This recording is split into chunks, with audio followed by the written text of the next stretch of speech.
to Sewing in San Diego. I'm Magda. Today we are continuing our project. This is Butterick 6296, a two-piece pajama set. In part one, we started working on the shorts, and here they are. Here's the progress we made. When we ended part one, I said that off camera I would add this top stitching here, so now it matches this pocket. And then I also sewed a new line above where I previously had one here on both sides, just because I felt like it was too far outside of the 5/8 of an inch seam allowance. So I sewed a new one. And this is just to reinforce all of these pieces of fabric before we add the waistband, which we can do in this next step. So here we have the pattern pieces for the waistband. Here it is important that when we put them right sides together, that we're aware of the direction. We want them to match so that when we start folding them over after they're one large ring, they look the same all the way around. So I'll do that now. There'll be one stitch line here on one side, and then on the other, because we have to make room for adding the elastic, this is the casing for an elastic waistband, we have to leave open a small bit just right there. So I'll do that now.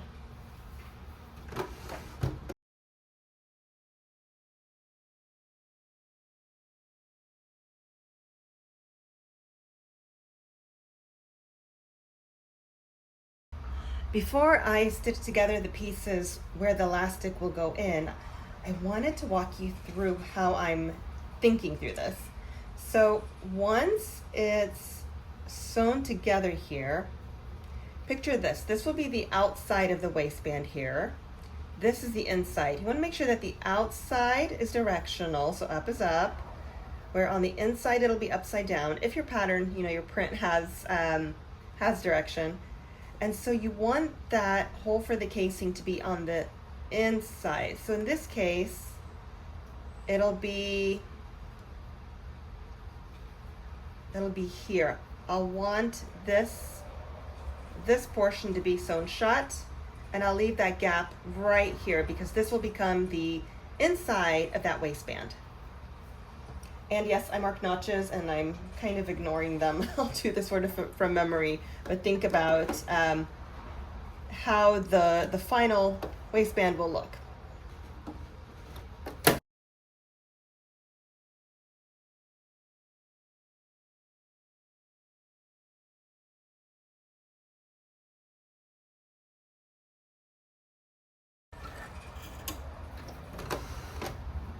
Okay, so here I have it. I'll cut the thread, and it's not very much room, but the elastic will be folded over when it's going in.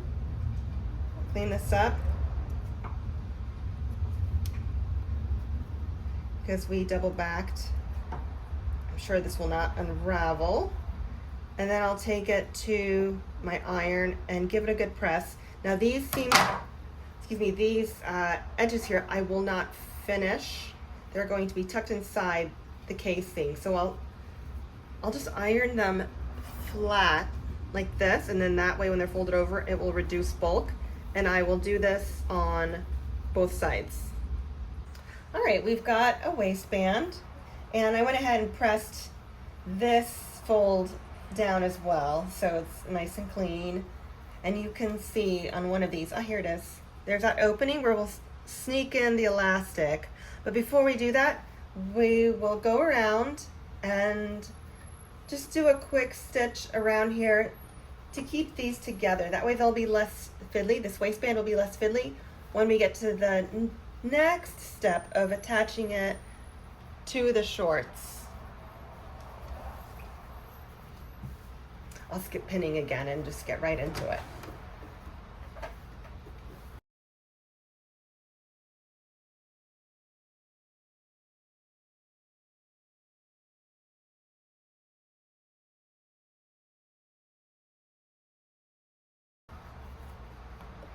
That we've got this,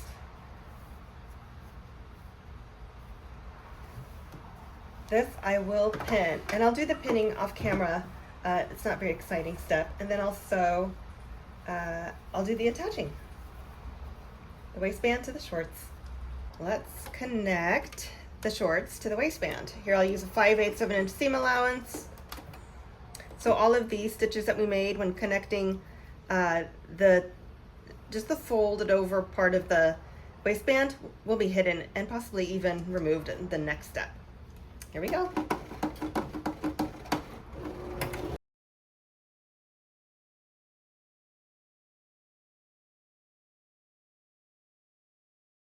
Here we have the waistband now complete. It's finished with this overlocking stitch that I did off camera, and I pressed it down because number one, the instructions say to press it down, but also I checked a couple of my other shorts that I've made with this same exact pattern, and over time I find that this does just sit down rather than up. So down it is. This pattern came with this pattern piece. It's number 18, which is just a guide for the elastic. However, what I'm going to do is ignore this entirely, and I'm just going to take one of my shorts that I've already made and measure this based on that. That way it's, you know, it'll fit me in theory. And then I'll cut that and I'll start inserting it through, wherever it is, hiding right here, through this opening with just a safety pin. Okay, I've got my elastic measured to hopefully fit me, although I think I cut too much of it. And we've got the shorts. Here's a little opening. I'll just use this little trick where you attach a safety pin to the end of the elastic. This way, it should be easier for the elastic to travel through its casing. And I can feel it right there, kind of work its way through and then pull, kind of gather a few centimeters at a time, pull, and repeat this over and over until it's gone all the way through the channel and then comes out the other side.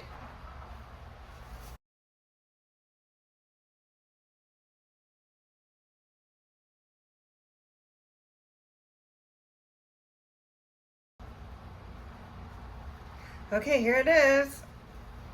We've made it all the way through, come all the way around. Now I'll pull this through a little bit so there's no risk of it going back in. I'll also kind of feel around, make sure that everything is flat on the inside, because although the instructions don't indicate it, what I like to do is go around after everything has settled and stitch over the waistband. That way it'll keep it from rolling around, folding over on the side. Sometimes I see it doing this. I can feel it doing this on the inside of these casings when it's not stitched over. Okay, so far so good. Everything is nice and flat. Still sticking out, good, good, good.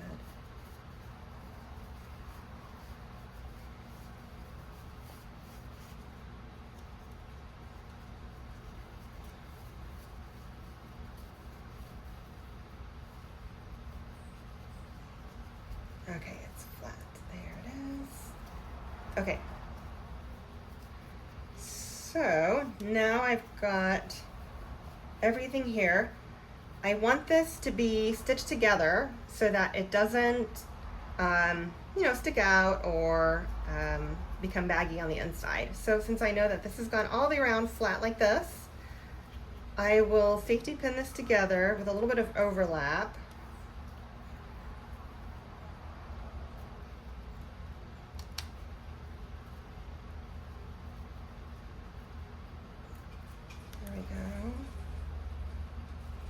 And stitch it, not super permanently, because I will try these on, and if it doesn't fit, I think these might be a little bit too, there might be too much elastic. That way I'll still have the option of removing the thread with my seam ripper and making it tighter if I need to.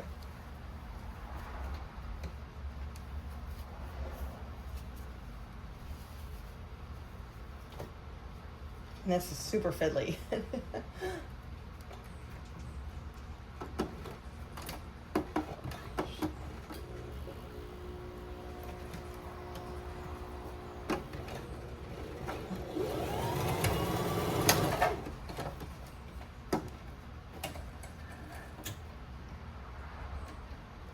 I'll go try these on and I'll come back to make any adjustments that may be necessary. It fits. So I will not make any more adjustments to that elastic. I think it's probably going to be fine in there with what I just did on the machine. And then the instructions here call for slip stitching that shut. Honestly, I don't do that on any of my shorts. I just leave it as it is. It doesn't bother me. So I'll move on to that step that's not in the instructions, which is to just sew over this elastic waistband to keep it from going, being folded under or just bunching up, which I find to be uncomfortable. So to do this, you see I keep pulling this because I want the elastic to be as evenly distributed within that casing as possible. I'll then take, maybe 8 pins, pin the elastic down because I don't want there to be any traveling when I start sewing this next step.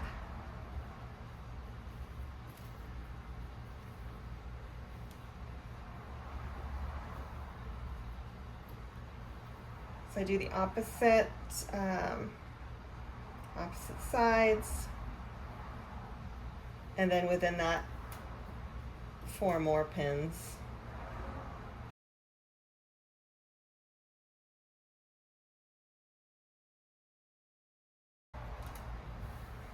So this is what it should look like before going around. Okay, to do this part, I will first stitch a line right in the middle, and then I'll flank it on either side with a second and third line. While I'm doing this, I will hold the fabric a little tight. That way it'll allow the elastic to do its thing and stretch comfortably when you're wearing it. And whenever I start a seam, given the option between the front of the garment or the back, I choose the back because I will be going over a second time or even a third when I double back, and so I don't want that to be featured on the front of the garment, so it just kind of hides in plain sight in the back. All right, let's get this positioned. And off we go.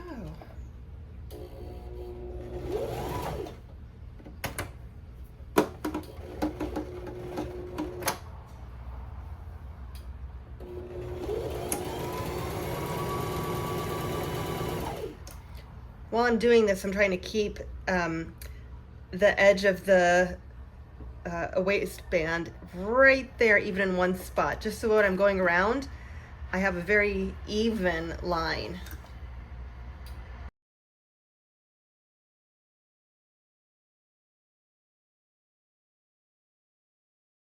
Now here I'm going to kind of fake it when I lift the needle. Not fake, improvise. So I'll lift it up and make a little stitch here, just as it moves over. Okay, stitch, and then, and then I'll make one more, kind of moving it over just so slightly. There. So now you can see I've positioned the needle just to the side a little of the previous stitch line. So I'll go around, you know what, maybe I'll do one more.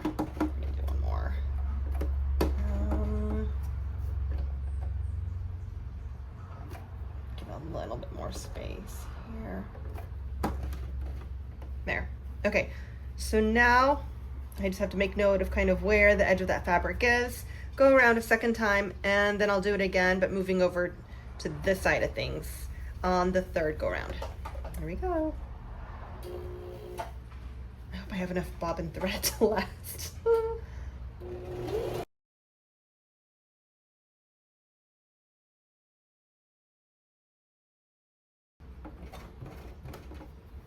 Okay, now here I'll do the same thing I did just a moment ago. Kind of move it over.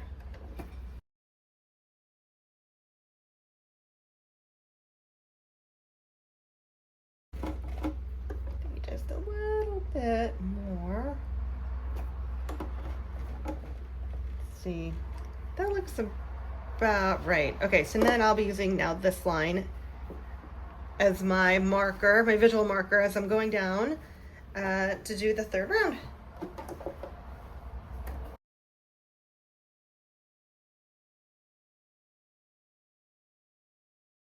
I don't know if you can see it here, but that's pretty even. I'm happy with that. Okay, let's keep going.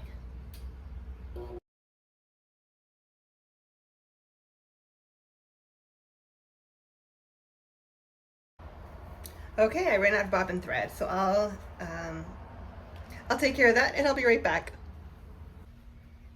Okay, I'm back. So I rethreaded the bobbin, now it's full, and I'll continue right where I left off. So I put the needle down towards the end of that line, but not at the very end. It was a couple stitches before. That way I'll be able to go over it twice and lock that previous thread into place. So let me do that.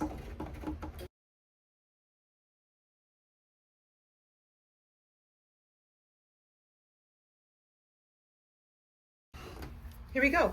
Now doing this does lose a little elasticity, but I find that after I throw this in the laundry, after even just one wash, it does shrink back up a little bit.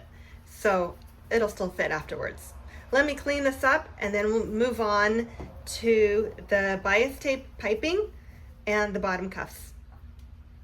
Well, we've come to step 18 now. We've got our leg bands here, and whether you're making the shorts, which are view C, or the long pants, view D, you'll have two of these.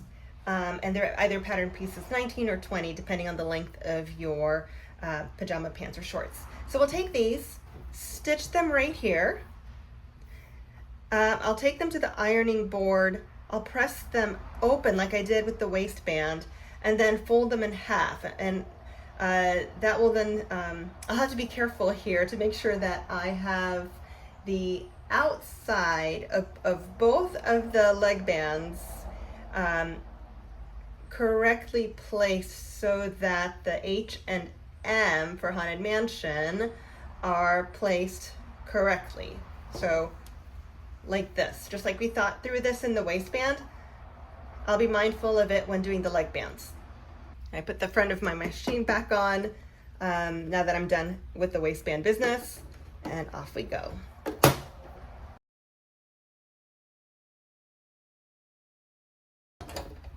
Number one and number two will be done the same exact way.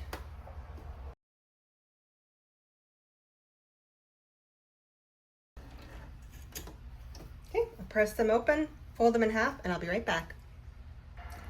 Here we have the two leg bands, and you can see everything's directionally correct. So now I'll take both of these and just do a quick stitch around the edge, just so everything is nice and secure before we start working on the piping.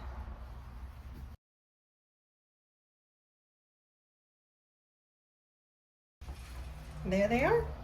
Now let's move on to the piping. Okay, we get to work with piping next. So I'm taking one of the leg bands and this piping that I bought. It does say bias tape, maxi piping, 2.5 yards. Let's find out if this will be enough for two. Just needs to cover one. Okay, so we have enough for one, and then let's see if we can go around a second time. Yes, okay, so one of these packages is enough to make the shorts. So there you go, 2.5 yards will be just fine if using this product. I've identified where that seam line is right here, and this will become the inner seam of the shorts. So picture a pair of shorts or pants. There's your center line of the human. That's where the two seams will be. So I'm going to hide where these will cross over the two ends of the bias tape here. All right, so visualize this. I'll start here, and this will take many pins, and it's a little bit fiddly. I'm going to go a little bit off the edge of the seam, just in a little bit to give myself space to pin. Okay, there. Do a second one.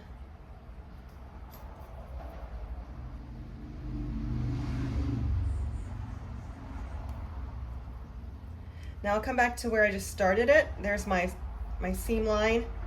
I'm going to tug it a little bit towards the right, because once the other end of it comes back around, I want there to be a straight line right where that seam is, and I want this to be hidden and therefore curved upwards.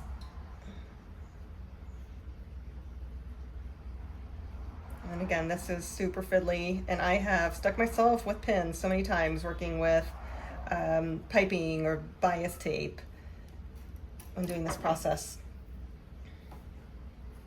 And I'll keep going around, just pinning, trying to keep a straight line all the way across. And then I'll come back and we'll stitch this in place before we connect to the actual pants. Okay, the piping has been attached. Now I've switched over to a zipper foot, which I'll need in the next step anyway. So the purpose of this stitch here is just to secure the piping to this leg band. Then in the next step, we'll attach this to the rest of the shorts.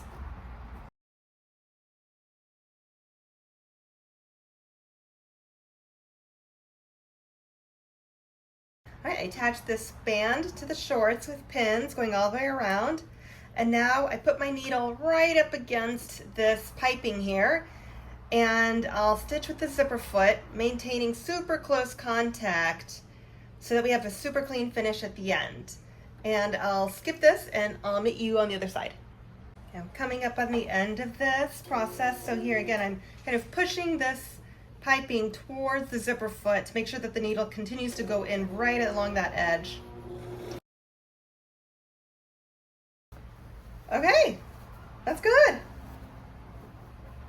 Then I'll iron this with the, well, before I iron, I'm going to have a seam allowance, do a quick overlocking, and then I'll press it so the seam allowance is going up, and then we'll do a top stitch right along that edge. So everything is now nicely overlocked here.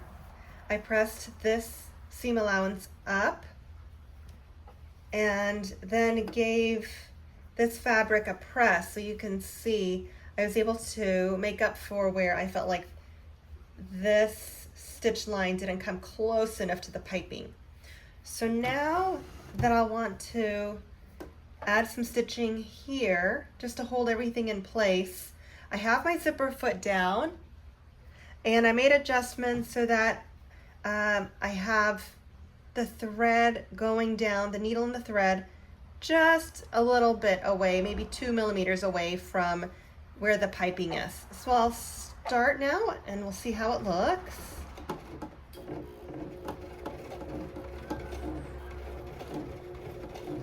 Yeah, I'm happy with that. So I'll continue and then the shorts will be finished. Here we have the finished shorts.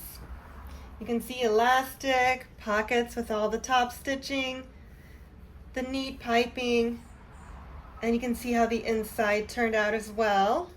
It's a lot of thread used up, but it was still less than one of those spools of 250 yards. I used the dual duty. So there we are. Completed pair of pajama shorts. And in the next video, which will be part 3 of working on this Butterick pattern, the 6296, I'll start working on view A, which will be the shirt, the short sleeved pajama shirt. Thanks for watching and I'll see you in that video.